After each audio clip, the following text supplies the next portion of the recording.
As England fans dream of what could have been, Italy is now celebrating as the Azzurri on Sunday brought home the biggest prize in European football. NTD's 88 Ken brings us the story.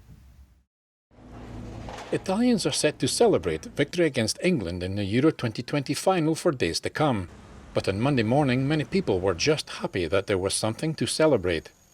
The Italian capital erupted overnight with people taking to the streets, waving flags and honking horns. As one of the European countries hardest hit by the pandemic, such scenes were a sight for sore eyes. We had a real need to meet each other again, to celebrate, to be happy, to have a shared moment. We really needed it. The players reached Rome shortly after dawn to find many fans still celebrating. Captain Giorgio Cialini, first off the bus, received a jubilant reception. The players due to meet later with their Italian president and prime minister. The Italian manager thanked the Italian fans after the game. We are very happy for Italians. Italians living abroad, there were many at the stadium today. Italians over the world, and especially Italians across Italy. Because I think we really have given them a wonderful month of success and joy, and we are very happy about that. The news dominated the headlines with the morning edition of national newspapers hailing the victory. La Gazzetta dello Sport had Too Beautiful on its front page. The fan zone of the centre of town dismantled in the morning. Working in the events business, we have been very inactive for over a year. So this has been a great moment of restart for the whole country. And to have ended with a final victory has given us that extra joy. Today we start to dismantle the fan zone with a smile. Forza Italia! Forza Italia! As champions of Europe, the Azzurri now have their sights on world domination with the World Cup in Qatar next year. Eddie Aiken, NTD News.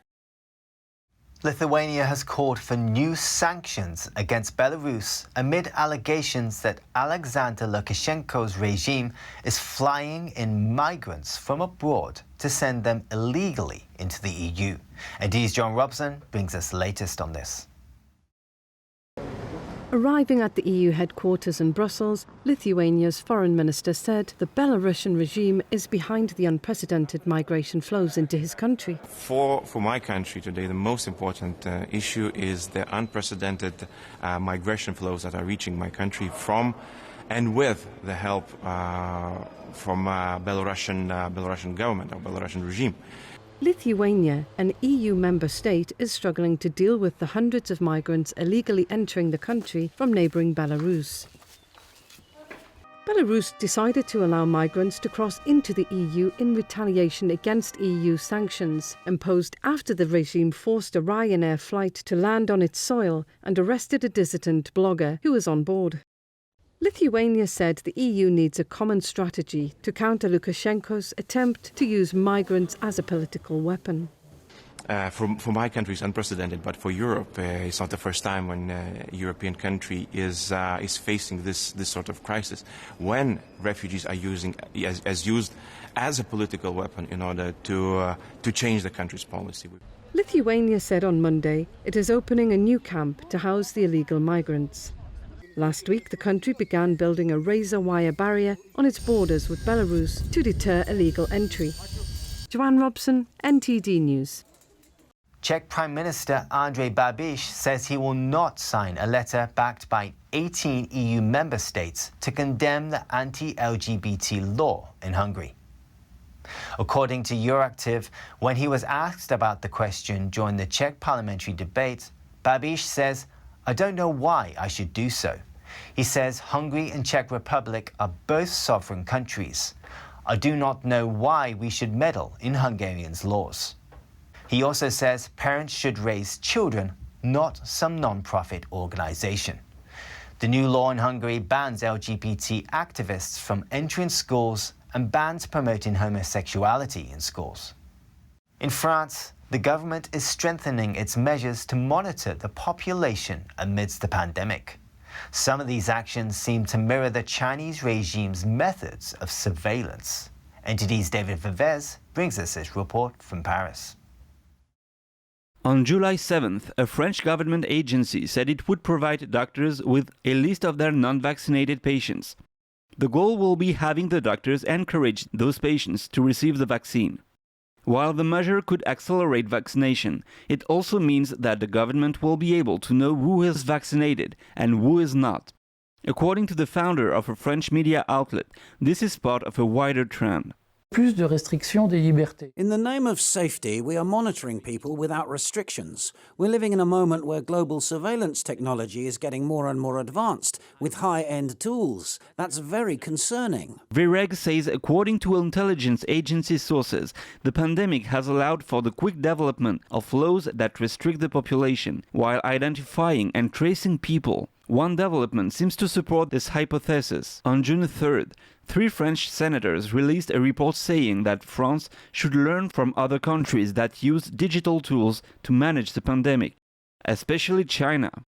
The report, which was examined by the Senate, says the government should collect as much data as possible on the population in order to prevent any future crisis.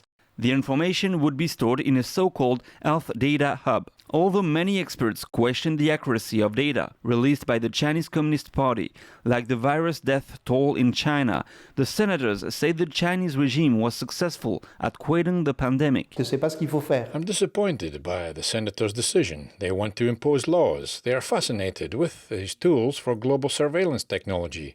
New technology is very useful indeed. But it seems the senators don't take into consideration that China is an authoritative regime. The report painted China's contact tracing system, which could compile different sources of data, in a positive light. These sources include mobile apps such as WeChat, Alipay, and also data collected by transportation companies, businesses, schools, neighbors, and committees. The first steps seems to have been implemented in France already, with the launch of the COVID contact tracing app and the list of unvaccinated people given to doctors. David Vives, NTD News, Paris. New numbers show that Russia's death toll from the CCP virus may be higher than the official numbers released. Russia recorded around 428,000 excess deaths from April 2020 to May this year during the pandemic. That's according to Reuters calculations based on data released by the State Statistics Service on Friday. Some virus experts say excess deaths are the best way to measure the real death toll from COVID. Russia's virus task force has confirmed a toll of over 141,500 since the pandemic began. Southern Spain is experiencing a heat wave with temperatures as high as 47 degrees Celsius over the weekend. NTD's Eddie Aitken has the story. In their first heat wave of the summer, Spaniards are experiencing temperatures of up to 47 degrees, very close to the record of 49 degrees. Fountains were popular with families looking to find relief from the heat.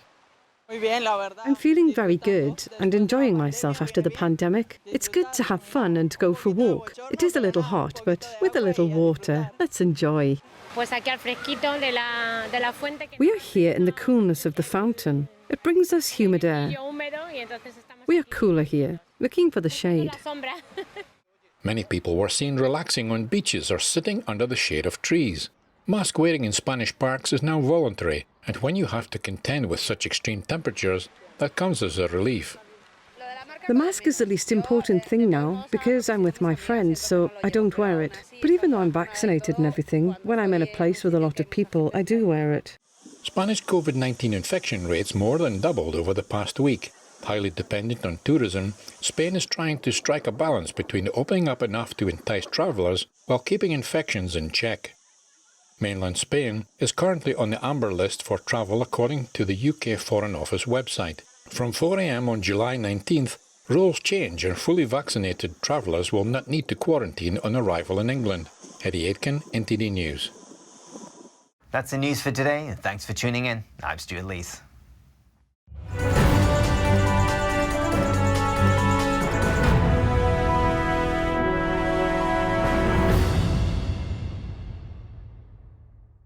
Thank you for watching our daily news show on YouTube. You can also watch our other programming on channel 190 on Sky TV or on Freeview via channel box on channel 271.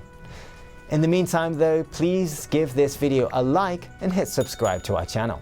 Have a good day.